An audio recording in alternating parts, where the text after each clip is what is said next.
Okay, there's a player, and we're going to actually talk about a couple players for the 49ers here. And it's been a week almost since they played their last game. And it's just got me wondering. They have a player who I think everybody thinks around the country is kind of like, yeah, he's a good player. It's cute, and he's doing pretty good. He's an overachiever, but I don't know if he's the guy. And all he's done is continue to produce all of last year when he had the opportunity to play.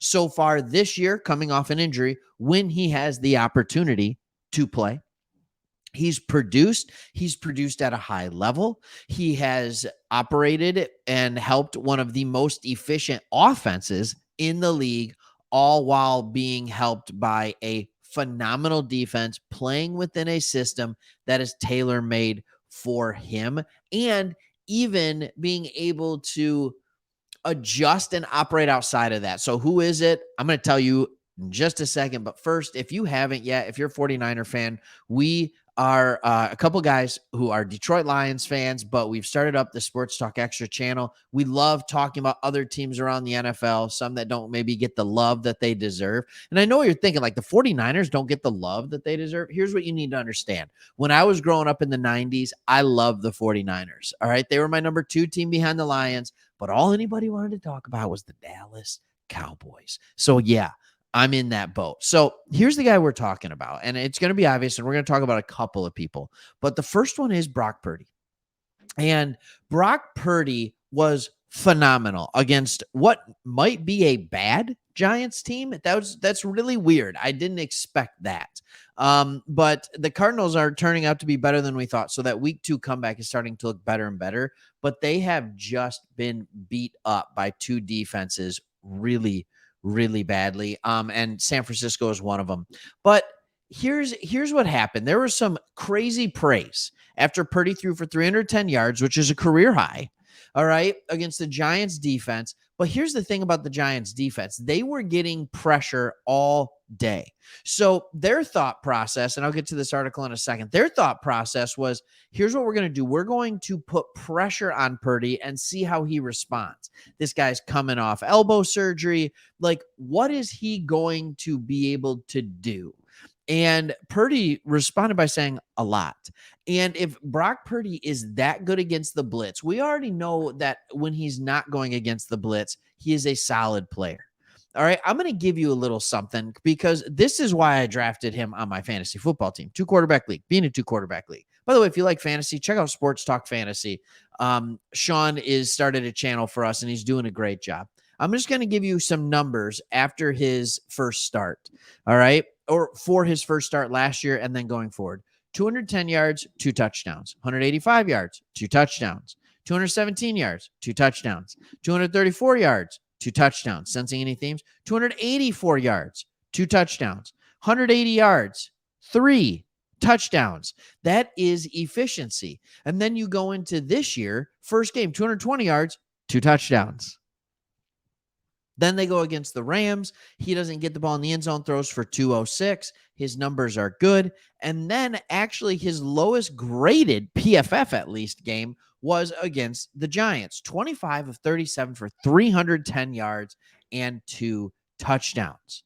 All right, so what this tells me is that there's a different version of Purdy than what we've seen before. Before we saw the guy who, he could make it happen. Teams were kind of stacking up against the run, and they were saying, all right, let's see if he can beat us. And he did. There was this belief last year that he was playing against a bunch of bad defenses. That is what I keep hearing over and over again. Well, he beat up on a bunch of bad defenses last year. So he played the Dolphins, he played the Bucs, the Seahawks, the Commanders, the Raiders, the Cardinals. Half of those defenses are bad. Half of them are not.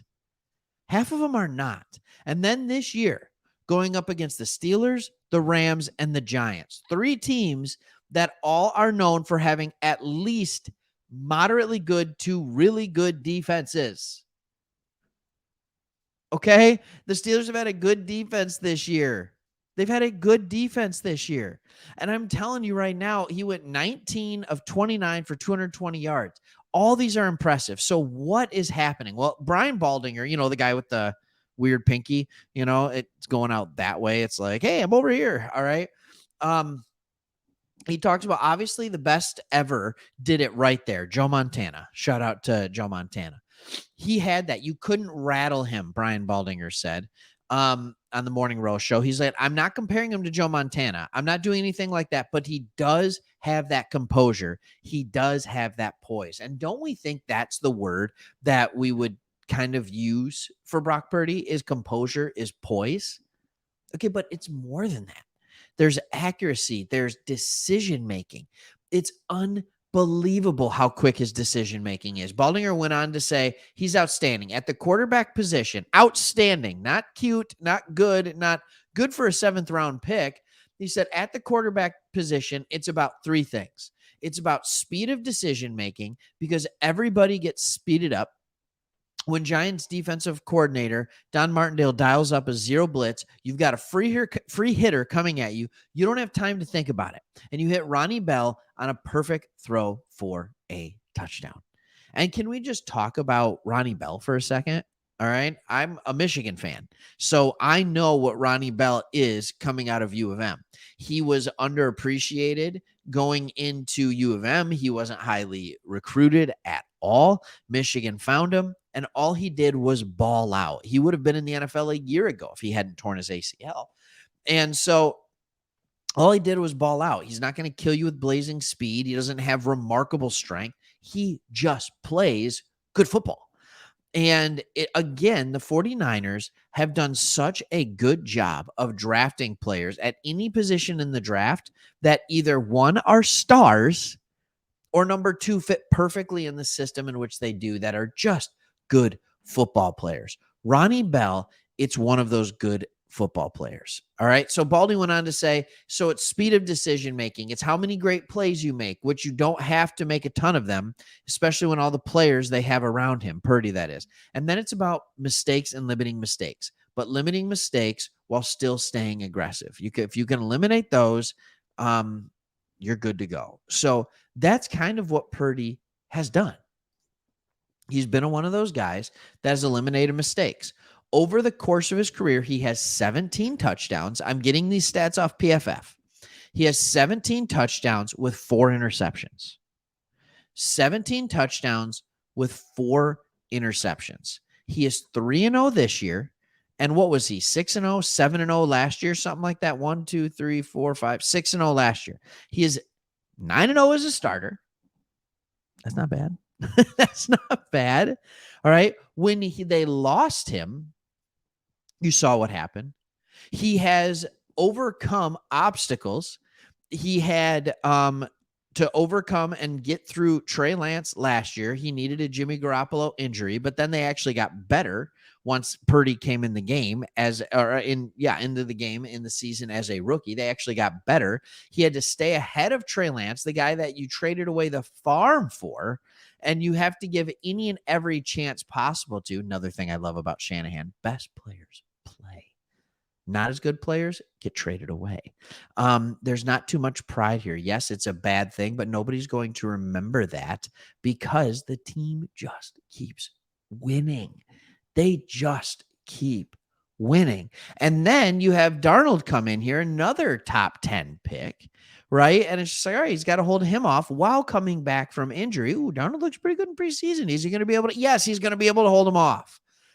At some point, we're going to stop talking about Purdy as the cute 7th round pick that is playing well for a really good team. And we're going to start talking about him as the guy who's good at football. All right. When I look at Purdy, what I see is a younger, better version, and don't hate me for this, 49ers fans. I don't know how much the hatred runs deep for the Cowboys. I see a better version in almost every single way, except maybe a deep ball, than Tony Romo. That's what I see. I see a guy that wasn't expected to be good. I see a guy that just has a natural feel for the game. I see a guy who has good accuracy, good poise, but I think he actually has better poise and maneuverability than Romo did. So anyways, hope you like the video. Hope you like the content. Subscribe, leave a comment. Is Purdy a star? Yes or no? All right. Thanks for watching. See you on the next one.